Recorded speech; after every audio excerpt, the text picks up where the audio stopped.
Puji Tuhan, saudara-saudara yang diberkati Tuhan.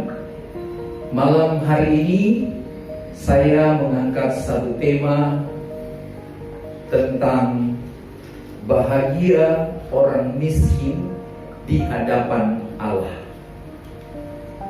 Ini merupakan perkataan Tuhan Yesus yang terambil dari kitab Injil Matius pasal yang kelima, ayatnya yang ketiga.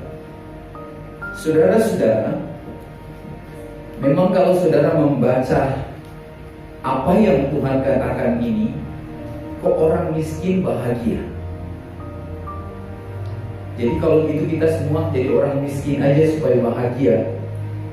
Sementara bagi orang kaya ada satu sindiran, mereka bilang orang miskin ini orang malas, orang gak mau kerja. Tetapi kok sekarang Tuhan bilang berbahagialah orang yang miskin di hadapan Allah, karena merekalah yang mempunyai kerajaan sorga. Matius 5 ayat 3. Saudara-saudara, sebelum kita melihat apa sih sebenarnya kesimpulan miskin yang dimaksudkan oleh Tuhan Yesus di sini, mari saya mengajak kita untuk sekedar melihat apa yang dipahami orang secara umum mengenai miskin itu. Di mata saya, bicara tentang kemiskinan, ini merupakan sebuah masalah yang dihadapi oleh semua negara, bukan hanya Indonesia. Apalagi sekarang lagi sedang ada pada situasi di mana ekonomi makin susah, karena orang rata-rata disuruh stay at home karena adanya COVID-19, ya, pandemi COVID-19. Orang suka bilang corona, bukan Corona tapi corona. Saudara-saudara, membuat orang banyak yang harus dibantu. Ini tren yang kita sedang melihat, sebuah fenomena yang betul-betul boleh dibilang sesuatu yang, karena semua menuju kepada hal kemiskinan. Bagaimana orang mau makan kalau nggak bisa kerja? Ada orang bekerja satu hari kerja, ya, belanja makanan, bayar ini itu habis. Apakah ini yang dimaksudkan Tuhan? Cari sehari, habis sehari, dan orang seperti inilah yang berbahagia. Saudara-saudara, saya tidak melihat itu yang menjadi maksud Tuhan. Tapi mari kita melihat secara global bahwa kemiskinan adalah merupakan masalah yang dihadapi oleh semua negara di dunia. Dari masa ke masa, di berbagai tempat, yang namanya kemiskinan ini merupakan masalah. Kita memberantas kemiskinan, sementara ada hal yang ironis. Ada orang berbahagia di atas penderitaan orang lain. Kalau saudara rajin membaca kamus bahasa Indonesia, saudara akan temukan di sana dikatakan miskin artinya tidak berharta. Miskin artinya serba kekurangan. Kekurangan karena penghasilannya rendah. Saudara-saudara, jadi yang dimaksudkan miskin itu adalah orang yang hidup di bawah standar penghasilan minimum daerah. Sebab kalau saudara cari di Amerika, penghasilan di sana pakai dolar di Amerika diterapkan di Indonesia jadi gede. Saya pernah bekerja di San Francisco, dapat gaji pakai dolar, dan kalau kita kirim ke Indonesia besar. Jadi berdasarkan penghasilan daerah itu, standar minim, itulah yang dikatakan kemiskinan. Dan saudara-saudara, kadang-kadang kemiskinan menjadikan orang berbeda derajat. Jadi orang jadi ada jadi ada gak enak antara miskin dengan kaya. Kalau orang kaya melihat orang miskin, ada cara pandang yang berbeda. Makanya kemiskinan menjadikan perbedaan derajat. Lalu apakah ini yang dimaksudkan miskin seperti ini biarin orang hina dan sebagainya dan mereka yang berbahagia? Terlalu sempit kita melihat seperti ini. Sebab saya katakan tadi, kalau memang miskin lalu bahagia, mari sama-sama kita semua jadi orang miskin. Kalau di TV bilang jadi orang kismin. Saudara-saudara, pada waktu Tuhan Yesus hadir dan melayani orang-orang banyak dari pelbagai golongan. Jadi dia tidak hanya melayani orang miskin,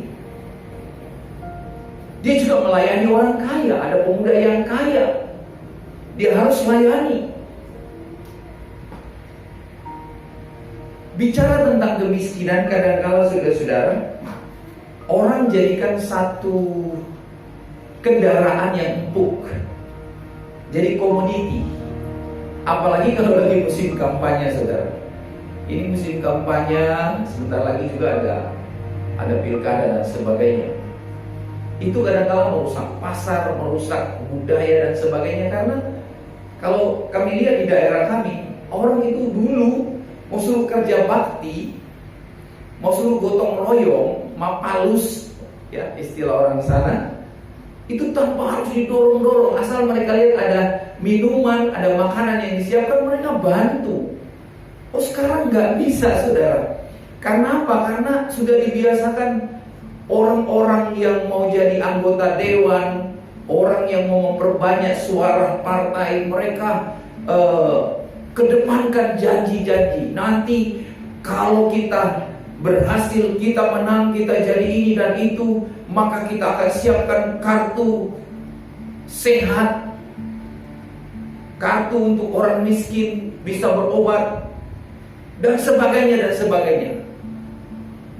Tapi ketika mereka sudah jadi, kadang-kala apa yang mereka janjikan, padahal mereka yang menjual, promosi, mereka berkampanye supaya mereka bisa sukses, menang. Tapi setelah sudah jadi, kadang-kala orang bilang lupa kacang akan kulitnya. Ada anak-anak sudah pegang kartu, masuk rumah sakit, ditolak, mati. Padahal sudah pegang kartu sehat. Alasannya banyak. Ya kalau alasan karena tidak bisa tampung, makanya kalau menjanjikan harus siapkan apa? Fasilitas. Jangan omdo, jangan cuma omong doang. Saudara bayangkan,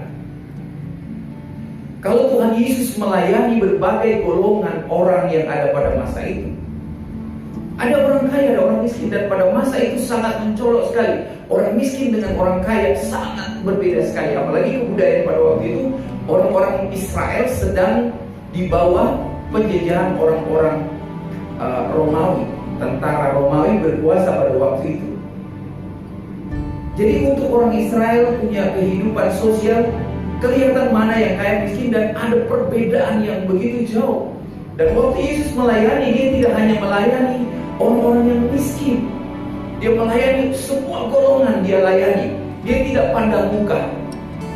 Manusia suka memandang muka, tapi Tuhan dia pandang apa, saudara? Hati. Itu firman Tuhan.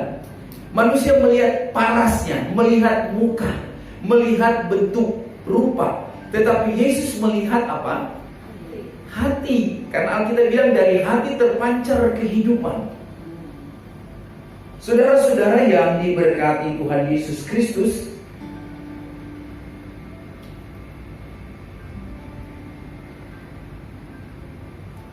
saya ingin mengajak kita untuk melihat pemahaman bahwa yang dimaksudkan miskin bukan secara hurufiah, miskin yang standar pendapatannya di bawah minimum daerah atau tidak punya sama sekali, Tapi saudara, mari kita lihat apa sih maksud Tuhan Yesus, atau apa artinya miskin tapi bahagia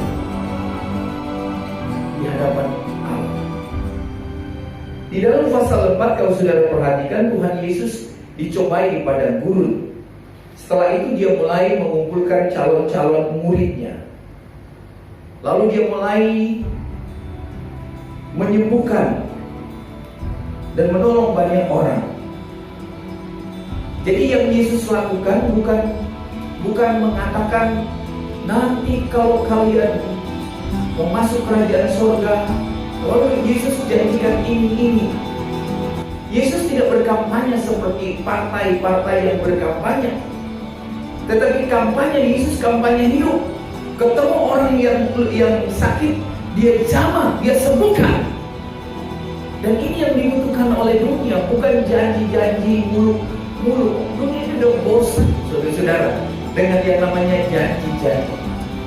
Yesus tidak memanfaatkan, wah ini orang miskin ini komoditi yang pas ini, untuk mengkampanyakan supaya saya makin dikenal orang, dan visi saya untuk memberitakan tentang kerajaan Allah, supaya banyak orang bisa datang masuk kerajaan Allah. Saya harus janjikan ini begini. Kalau di dunia kartu sehat, kartu miskin, nanti sekolah gratis dan sebagainya.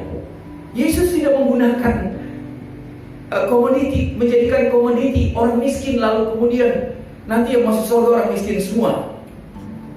Saudara-saudara, tidak seperti itu. Nanti saya akan ambil satu bagian dalam firman Allah untuk menjadi sebuah perbandingan, dan itu menjadi satu jawaban sekaligus apa yang dimaksudkan miskin di hadapan Allah. Mereka berbahagia.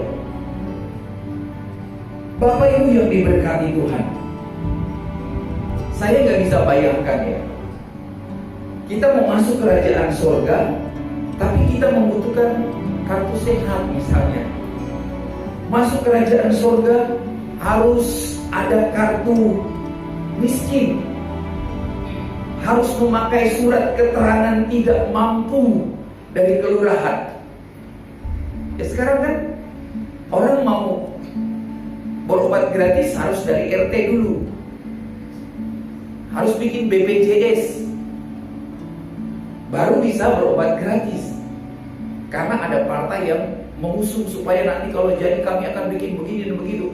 Saudara, kalau Yesus mengkampanyekan tentang surga, lalu dia iming-iming nanti masuk surga harus begini, ada persyaratan.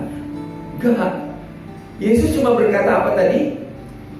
Mari sama-sama kita sebutkan, ucapkan, lafalkan Matius 5 ayat 3. Berbahagialah orang miskin di hadapan Allah, karena mereka yang mempunyai kerajaan surga.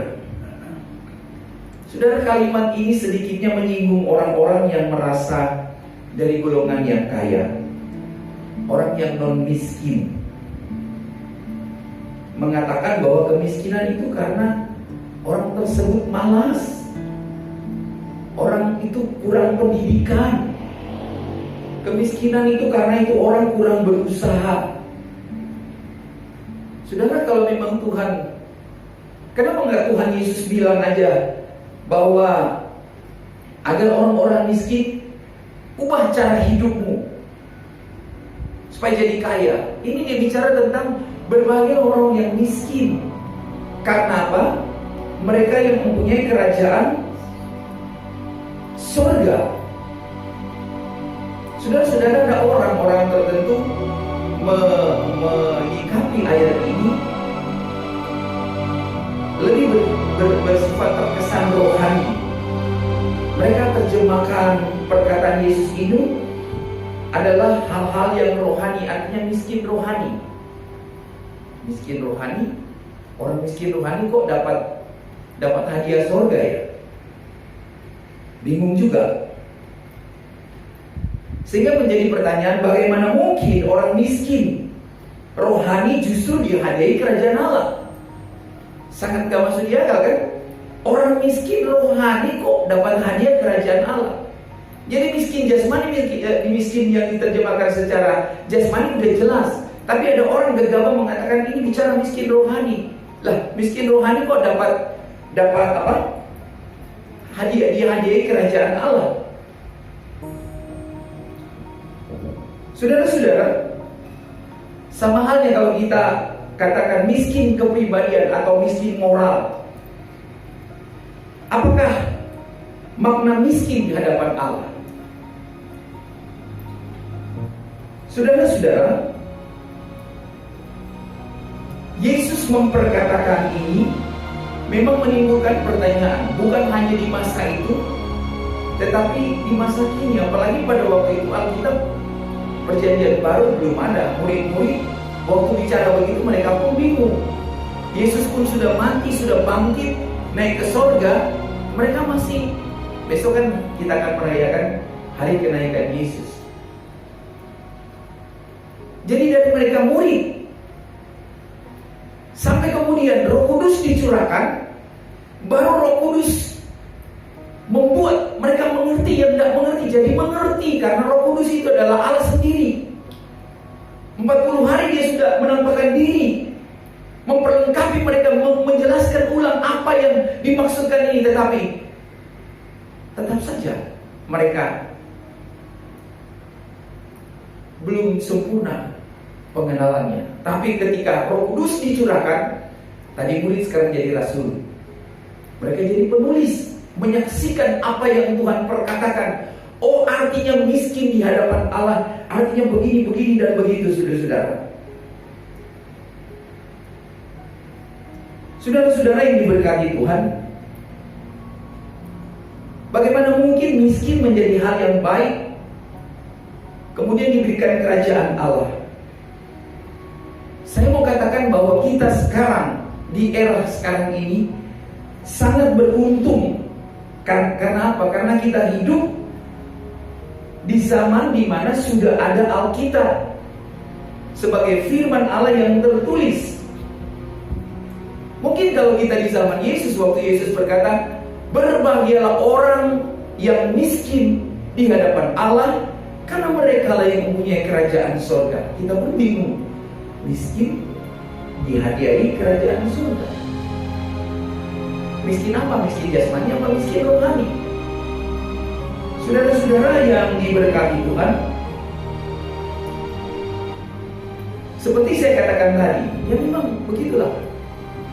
Waktu Yesus sebelum dia bangkit, dia naik ke sorga, sebelum hadir Roh Kudus, murid bingung. Tetapi ketika murid-murid beralih dari murid menjadi rasul, dan Alkitab mulai menunjukkan maksud Yesus kepada kita sekalian, karena sudah tertulis. Jadi saudara-saudara, ucapan bahagia yang Yesus katakan, berbahagialah, itu akan mewakili kisah-kisah selanjutnya di dalam Injil, di dalam Alkitab. Bahkan masih relevan sampai sekarang. Sepertinya misalnya orang yang percaya akan menderita karena nama Yesus, itu pun disebut bahagia bagi orang yang menderita karena nama Yesus. Saya ingin mengangkat sebuah kenyataan Alkitab. Dan dari kenyataan yang ditulis di dalam Injil Matius 19 ayat 16 sampai ayat 26 ini, dalam satu perikop. Kalau sudah lihat Injil Matius 19 ayat 16 sampai ayat 26, kalau tidak salah ini bicara tentang orang kaya, ya, anak orang muda yang kaya. Dia datang kepada Yesus. Orang muda ini bertanya kepada Yesus, Guru, perbuatan baik apa yang harus kuperbuat untuk memperoleh hidup yang kekal? Dia tidak bicara surga, tetapi dia bicara untuk hidup yang kekal. Dan Yesus mengerti betapa dangkal sekali pertanyaan ini, karena orang muda ini ingin cari tahu sama Yesus, Perbuatan yang bisa memberi hidup kekal apa? Perbuatan yang kayak apa yang harus kita buat nanti kita bisa beroleh hidup yang kekal? Ada banyak orang hari-hari ini pun sudah berpikir seperti orang muda yang kaya ini. Seakan-akan saudara perbuatan atau apa yang kita buat itu yang baik, seolah-olah itu bisa dibayar untuk memberi keselamatan. Dia pengen tahu, karena dia orang muda kaya raya loh saudara. Dia pikir apa? Perbuatan kayak apa yang bisa kita buat sehingga kita bisa memperoleh hidup yang kekal? Saya pikir mungkin orang muda ini nggak dengar. Dia nggak dengar khotbah di bukit. Yesus bilang apa? Mungkin dia belum dengar. Yesus bilang berbahagialah orang yang miskin di hadapan Allah, karena merekalah yang mempunyai kerajaan surga. Jadi orang muda ini tidak termasuk mendengar perkataan Yesus. Makanya saudara, berbahagialah, kata firman Allah, mereka yang membaca firman Allah, mereka yang memelihara firman, melakukan firman Allah. Itu orang-orang berbahagia. Malam hari ini seberapa banyak kita yang ada di dalam rumah Tuhan ini, seberapa banyak jemaat yang sedang menonton lewat streaming yang sedang kami buat malam hari ini dari YPD Kayu Mas. Saudara, berbahagialah kita yang masih bisa mendengar, membaca, mendengar firman Allah, sehingga kita bisa mengerti perkataan Tuhan. Alkitab berkata iman itu datang dari pendengaran. Kita disebut orang-orang beriman karena kita mendengar. Apa yang kita dengar? Kita dengar firman Allah. Jadi firman Allah ini mendatangkan iman. Setiap kita dengar firman Allah, kita bertambah iman. Makanya saudara-saudara, di musim pandemi COVID-19 ini, jemaat diberi kebebasan. Mau datang silakan, karena memang ada pemberitaan firman Allah streaming begini. Yang mau dari rumah silakan. Tetapi yang agak ekstrim, udah di rumah masih mesti bilang, apa sih mesti bicara gereja, tahu kondisi begini sih, pakai transfer uang kolektor dan sebagainya. Saudara-saudara, karena orang seperti ini nggak dengar firman, nggak ngerti firman. Waktu pertama kali saya di Manado, mau datang dari Manado ke Jakarta, ada gereja besar, pendetanya masih muda, tapi gerejanya megah, gereja miliaran. Lalu ada jemaat yang karena kaya mungkin, karena pintar, punya usaha, dia tekan pendetanya, bilang, ini pendeta mau bikin kebaktian biar pemasukan ada. Lalu saya sedang berada dengan satu pejabat, dia orang penting di satu pemerintahan. Dia bilang kalau saya ada itu, saya jawab sama jemaat itu, justru karena kamu memberi, kamu nanti diberkati. Tapi pendetanya sudah bingung mau jawab apa ya. Jemaat itu lagi, jadi dia tertekan. Dia bikin kebaktian, dipikir mau cari duit. Padahal tidak seperti itu, saudara. Kalau kita berbakti, saudara, itu kita sedang mengucap syukur kepada Tuhan untuk setiap perbuatan baik yang Tuhan sudah lakukan kepada saya. Teristimewa keselamatan yang Tuhan telah berikan kepada saya. Dengan apakah aku dapat membalas kebaikan Tuhan selain saya bersyukur kepada Tuhan, datang memuji Dia, menyembah Dia atas segala perbuatan baiknya. Bukan saya mencari-cari perbuatan apa yang bisa saya buat supaya saya bisa beroleh hidup yang kekal. Kita ibadah, mengucap syukur, berterima kasih buat setiap apa yang Tuhan sudah karya dalam hidup kita. Anak muda ini berkata, perbuatan baik kayak apa yang harus ku perbuat? Saya pikir ini pertanyaan orang sombong, saudara. Kenapa orang sombong? Memang dia sangat taat Taurat, tapi saya pikir-pikir, saudara-saudara, di kitab Imamat saja sudah ada 200 perintah di sana. Nah, kebiasaan di Taurat, satu perintah aja saudara nggak lakukan, gugur semua. Lalu bagaimana saudara bisa melakukan perintah Tuhan yang begitu banyak? Baru di kitab Imamat saja kurang lebih sudah ada 200 perintah, dan kita harus jalani. Dia bilang dia sudah melakukan apa yang menjadi perintah Allah. Saya bilang ini benar-benar hebat ini orang ini. Dia mengaku dia sudah menuruti segala perintah Allah. Sesungguhnya dia berbohong. Karena apa? Tidak mungkin kita menuruti semua perintah Tuhan. Begitu banyak perintah Tuhan. Hukum Taurat ada 10. Dari hukum 1 ke 4 mengatur hubungan manusia dengan Allah. Hukum yang kelima sampai ke 10 mengatur hubungan manusia dengan manusia. Satu saja saudara-saudara gagal, nggak mampu saudara lakukan, semuanya gugur. Itu baru di hukum Taurat. Belum penjabarannya, ada banyak perintah-perintah Tuhan yang Tuhan bilang begini dan begitu, harus begini, harus begini. Nah saudara-saudara, makanya saya bilang ini orang muda ini benar-benar orang muda yang sangat sombong. Kaya raya sih, tapi sombong. Maka Tuhan bilang, berbahagialah orang yang miskin di hadapan Allah. Apa yang Yesus katakan kepada orang muda? Pergilah. Ayat selanjutnya, juallah seluruh hartamu, bagikanlah apa? Pada orang-orang miskin, maka kamu akan beroleh harta di surga. Kemudian datanglah kemari dan ikutlah aku.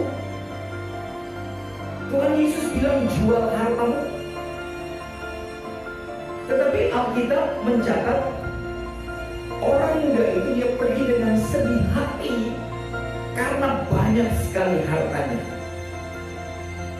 Memang kalau saudara lihat waktu Yesus tantang orang muda ini, karena dia yang tanya bagaimana supaya bisa memperoleh hidup yang benar. Yesus bilang apa? Jual harta.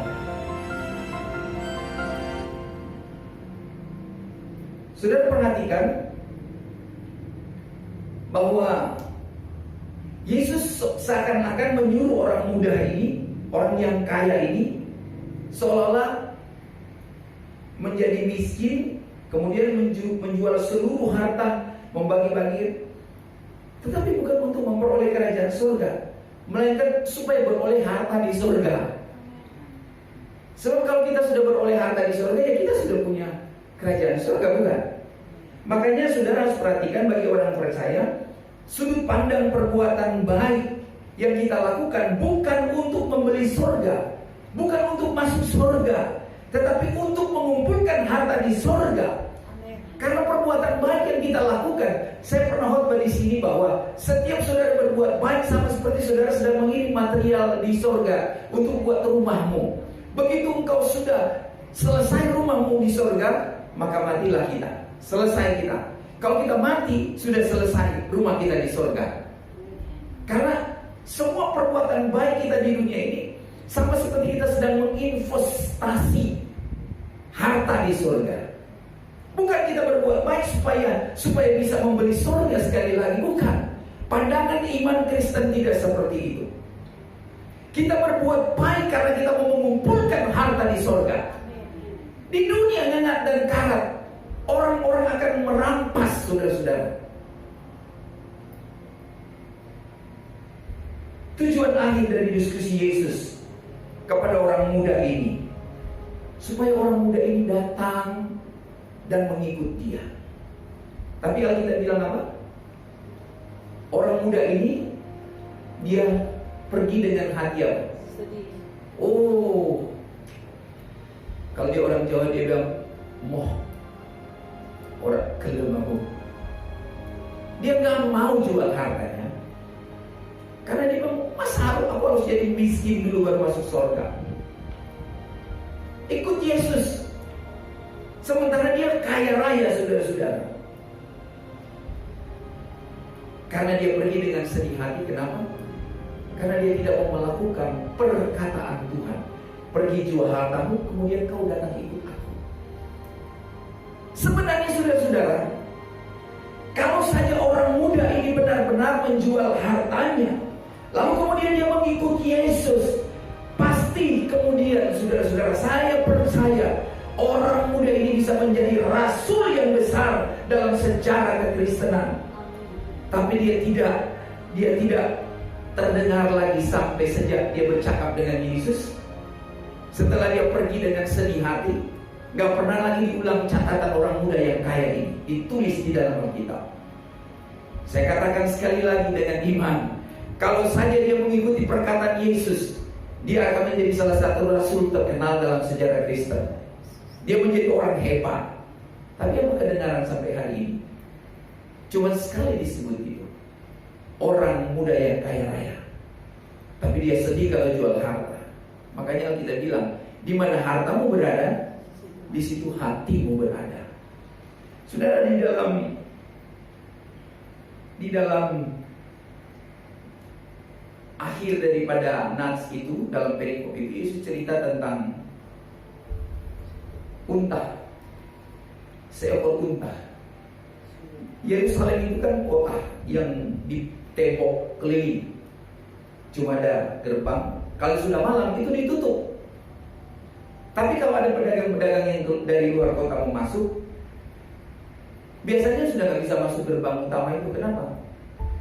Karena sudah ditutup. Tetapi ada satu lubang yang cuma bisa masuk unta. Kalau kepalanya sudah masuk, pasti kayak sudah ada tikus. Kalau kepala tikus masuk di lubang, badannya pasti masuk. Binatang apa aja, anjing, kucing, asal kepalanya masuk, pasti bisa masuk badannya, ya kan? Nah, unta pun begitu. Unta ini membawa harta orang kaya. Tapi kalau unta ini berkemah di luar dengan orang kaya dengan hartanya, nanti banyak perampok. Jadi akhirnya yang masuk hanya unta. Harta tertinggal di luar. Makanya dia bilang dalam kisah tentang unta, lebih mudah seekor unta masuk lubang jarum daripada seorang kaya masuk kerajaan Allah. Karena orang kaya susah masuk surga karena apa? Karena hartanya. Orang muda ini sedang diajak oleh Yesus untuk masuk surga. Tetapi masuk surga harus kumpulkan harta di surga. Maka Yesus bilang, berbahagialah orang yang miskin di hadapan Allah. Karena apa? Karena mereka lah yang mempunyai kerajaan surga. Yesus tahu keadaan murid-muridnya, makanya dia memberikan pengajaran penutup. Dalam khotbah itu dia bilang apa? Seorang muda. Kemudian dia ilustrasikan tentang sukar bagi orang kaya untuk masuk kerajaan surga. Dan ini menimbulkan pertanyaan murid-murid, jadi siapa yang bisa masuk surga kalau begitu? Yesus sudah bilang, berbahagialah orang yang miskin di hadapan Allah, karena mereka yang mempunyai kerajaan surga. Jadi saudara-saudara, di balik cerita tentang unta yang masuk lubang jarum, maka kita melihat hubungan orang miskin yang berbahagia dengan orang yang kaya sukar masuk kerajaan surga.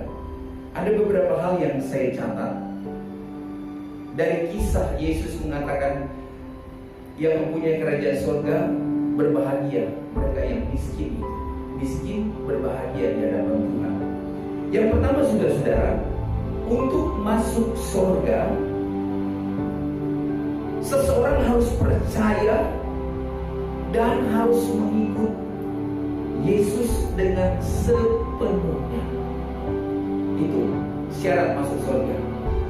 Jadi kalau saudara mau masuk surga, tetapi saudara nggak percaya, saudara nggak ikut Tuhan sungguh-sungguh, ini baru langkah pertama. Surga nggak akan terima saudara. Orang muda yang kaya raya, saudara-saudara, dia ingin hidup kekal. Artinya dia ingin masuk surga. Tetapi saudara-saudara, dia nggak percaya dengan perkataan Yesus, apalagi mau mengikuti Yesus. Orang-orang yang mau mengikuti Yesus, dia bilang, siapa yang mau ikut aku harus pikul salib. Yang kedua, untuk mengikuti Yesus Yesus. Artinya mengikut Yesus, dia harus miskin di hadapan Allah. Artinya dia harus melepaskan seluruh miliknya dan menganggap dia tidak memiliki apa-apa.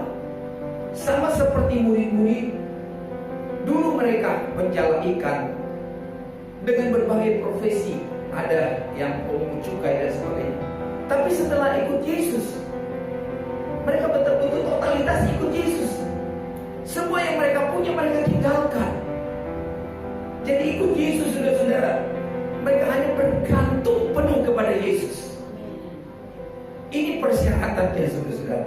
Ini hubungannya orang kaya raya dengan orang yang miskin di hadapan Allah. Yang ketiga, orang yang mengikut Yesus pasti menyadari bahwa patokan hidupnya hanya pada anak Allah. Artinya standar kehidupan adalah Yesus sendiri. Jangan pakai standar ganda. Standar kita hanya Yesus. Nah, saudara-saudara, kalau kita mau menjadikan Yesus sebagai standar hidup kita, dan memang hanya Tuhan Yesus yang harus menjadi yang ditetapkan Allah menjadi standar hidup orang percaya.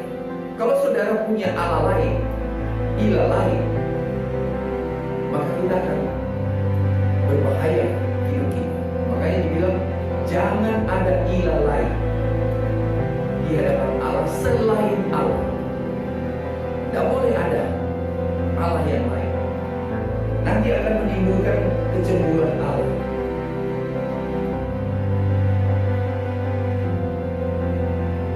Dengan demikian, saudara-saudara, sebagai orang percaya akan menyadari bahwa yang kita punya apa? Hidup kita bergantung sama Dia. Berarti standar hidup kita harus standar Yesus dong. Oh iya. Berarti kita miskin. Miskin dalam hal apa, saudara-saudara? Ah, ini baru kita dapatkan definisi miskin. Kalau tadi miskin kan berarti apa? Dia nggak punya apa-apa, standar gaji di bawah standar pendapatan daerah itu dan sebagainya. Tetapi definisi miskin yang kemudian kita temukan lewat bacaan Alkitab, dia menjadi sesuatu definisi yang baru. Karena apa? Karena di bawah standar Yesus. Hidup kita, saudara-saudara, nggak ada yang melebihi Yesus. Ada nggak yang melebihi Yesus? Saya kira belum ada yang melebihi Yesus. Standar kita dibandingkan dengan kekayaan. Siapa orang terkaya di dunia? Bisa nggak kekayaannya dia dibandingkan dengan kekayaan Yesus? Yesus ini siapa? Dia Allah pencipta langit dan bumi dan segala isinya. Dia pencipta. Dia bukan diciptakan, dia pencipta. Manusia terkaya di dunia, dia diciptakan dan dia akan mati. Tapi Allah tidak bisa mati dan tidak pernah akan mati. Katakan amin, saudara-saudara. Bicara tentang kekayaan dan kemuliaan Tuhan Yesus, oh jauh kita miskin sekali, saudara. Kekayaan kita, kemuliaan kita dibanding dengan Yesus, kita terlalu miskin. Siapa orang yang berani klaim saya sama seperti Yesus kemuliaannya? Kekayaan saya sama seperti Yesus. Ada nggak orang pernah memproklamirkan? Ada, saudara-saudara. Kekayaan Yesus itu, saudara-saudara, seisi dunia ini Dia yang ciptakan.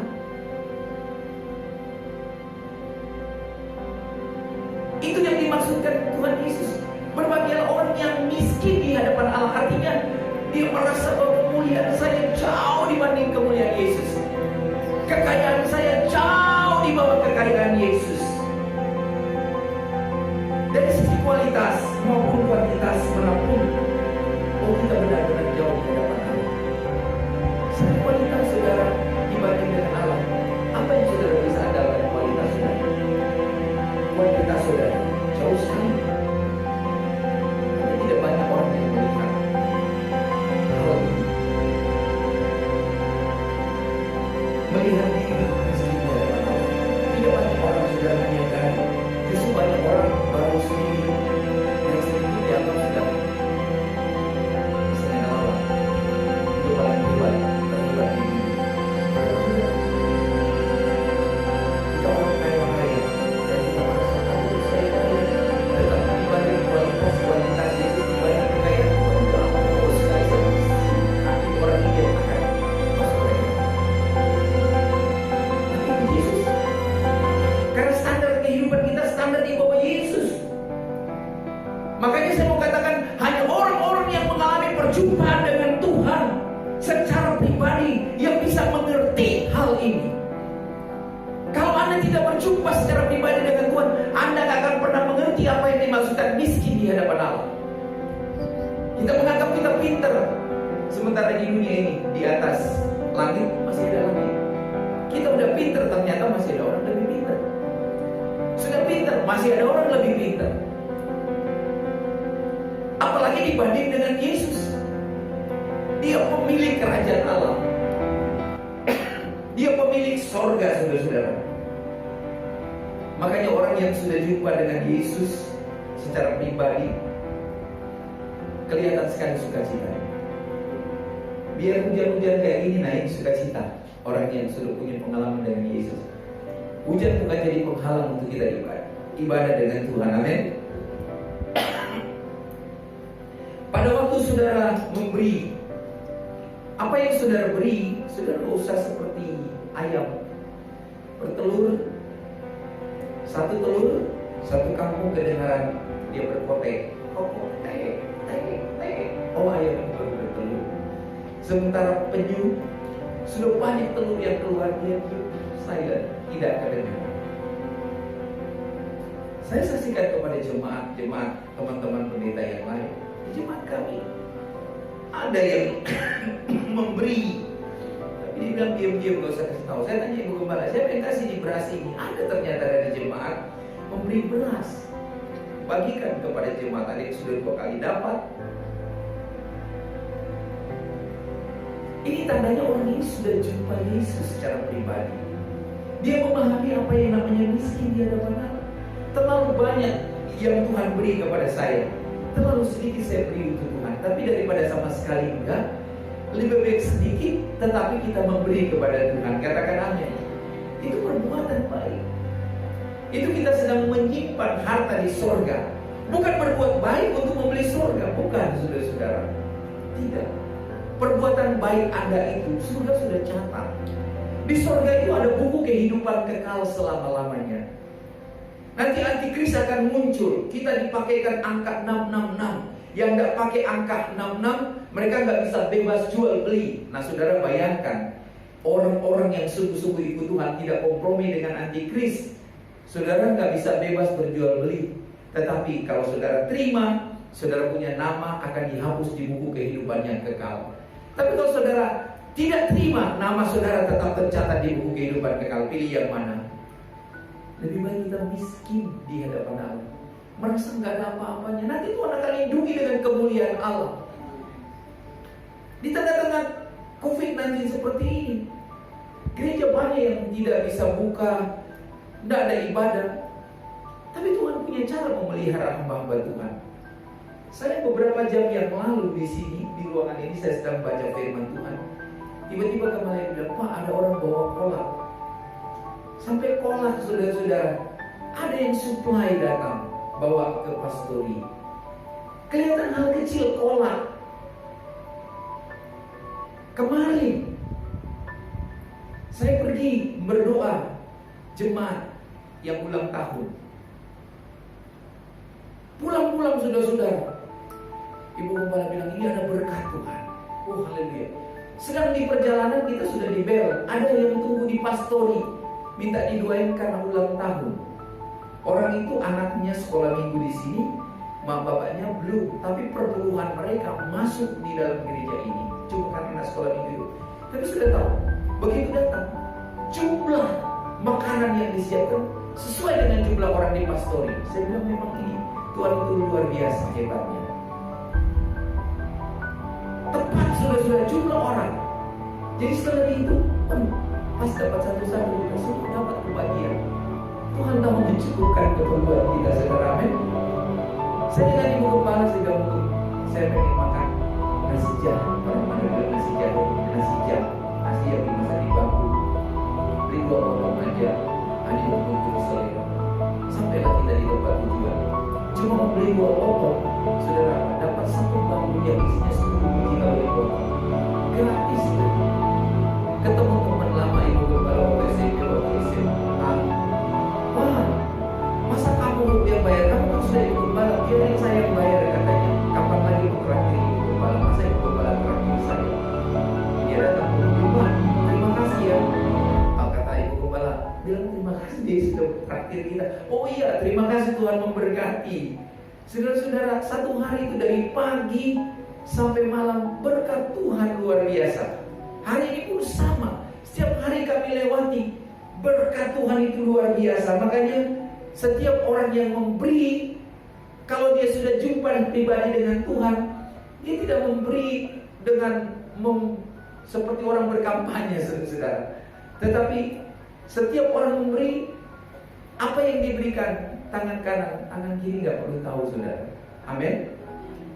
Itu tangan saja. Apalagi apa yang kita sudah investasikan, kalau kita beri persembahan, surga sudah catat, saudara-saudara. Jangan saudara udah nggak memberi lagi, masih protes-protes, masa mesti ditransfer. Udah nggak memberi lagi, masih protes. Sehingga ini piye tuh?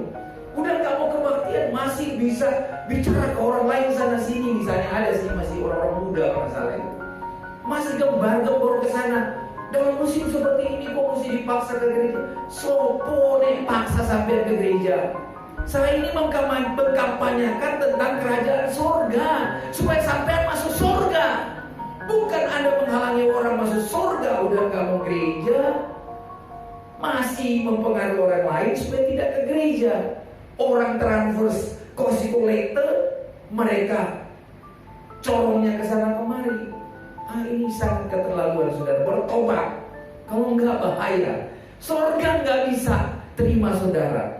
Karena standar hidup kita nggak boleh di bawah standar cara-cara hidup dunia, apalagi cara hidup setan, saudara. Cara hidup kita itu di bawah standar Yesus. Ikuti Yesus, percaya Yesus, terima Yesus. Apa yang dia sampaikan, ikut dia. Jangan ikut suara yang lain. Suara lain itu akan membawa kepada kesesatan. Tapi suara Tuhan, dia berkata, I am the way and the truth. No one come to the Father but by me. Jelas Yesus katakan, aku ini jalan, aku inilah kebenaran dan hidup. Tidak ada seorang pun yang sampai kepada Bapa kalau tidak melalui aku, tidak melalui Yesus Kristus. Jadi saudara-saudara yang tahu jalan ke surga itu hanya Tuhan Yesus. Karena dia dari surga. Makanya untuk masuk surga dia bikin jalan, dia bikin aturan, ada rambu-rambu yang harus kita lewati dan tidak boleh kita tidak taat. Makanya dia bawa standar. Orang yang berbahagia ya orang miskin bahagia. Bahagia apa? Karena mereka mau masuk surga. Anda kaya, bagus. Tetapi Anda harus di bawah standar Kristus. Jangan pernah merasa saya kaya karena saya. Saya kaya karena kemurahan Tuhan, karena anugerah Tuhan, karena pertolongan Tuhan. Lalu kalau ada orang miskin, orang kaya bilang ini orang malas, ini orang tidak suka kerja. Tidak bisa begitu, saudara. Kalau semua jadi orang kaya, siapa lagi yang mau kerja pekerjaan yang seperti yang merupakan sampah, yang bersih sungai, pekerjaan yang sulit dikerjakan oleh orang kaya. Tuhan sudah bikin orang yang miskin begini, orang kaya begini. Jadi saling mengisi. Dan dua-dua harus masuk surga. Orang kaya secara jasmani, orang miskin secara jasmani. Mereka punya kerajaan surga kalau dia di bawah standar hidup, di bawah standar Yesus. Jangan pakai standar yang lain. Jangan pakai ukuran yang lain. Kalau kita melayani tanpa pamrih, bahkan tanpa dipandang, tanpa mau dipandang manusia, dia melakukan tersembunyi. Nah, itu orang yang hidup merasa miskin di hadapan Allah. Sudah melayani, berdoa nggak perlu bilang dia sudah berdoa untuk A, B, C, berdoa untuk Bapak Gembala, untuk ini dan sebagainya. Pelayanan tersembunyi, melayani. Nah, itu orang yang mengalami perjuangan perjumpaan pribadi dengan Tuhan, dia merasa terlalu miskin saya. Saya buat apapun saya merasa masih di bawah standar. Nggak bisa saya melebihi Yesus. Karena moral saya, wow, dibanding Yesus jauh, saudara-saudara.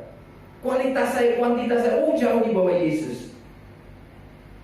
Jadi orang yang miskin di hadapan Allah, orang seperti inilah yang memiliki kerajaan surga. Dan orang-orang seperti inilah yang sungguh-sungguh bahagia. Berbahagialah orang yang miskin di hadapan Allah. Karena apa? Mereka yang mempunyai kerajaan surga. Jadi orang miskin yang berbahagia di hadapan Allah karena mereka mau ikut Yesus. Mereka mau sungguh-sungguh ikut Yesus. Dan mereka tidak keluar dari platformnya Yesus. Apa-apa selalu mereka pakai ukuran Yesus. Yesus saja, Yesus saja, hanya Yesus sajalah. Jadi jangan ada ukuran di luar Yesus. Mereka itulah yang mempunyai kerajaan surga. Mereka yang bahagia, biarpun miskin secara jasmani, tetapi kita di hadapan Tuhan, kita hidup bahagia. Karena apa? Karena surga sedang menanti kita. Kapan saja surga siap menerima saudara. Tuhan Yesus memberkati. Mari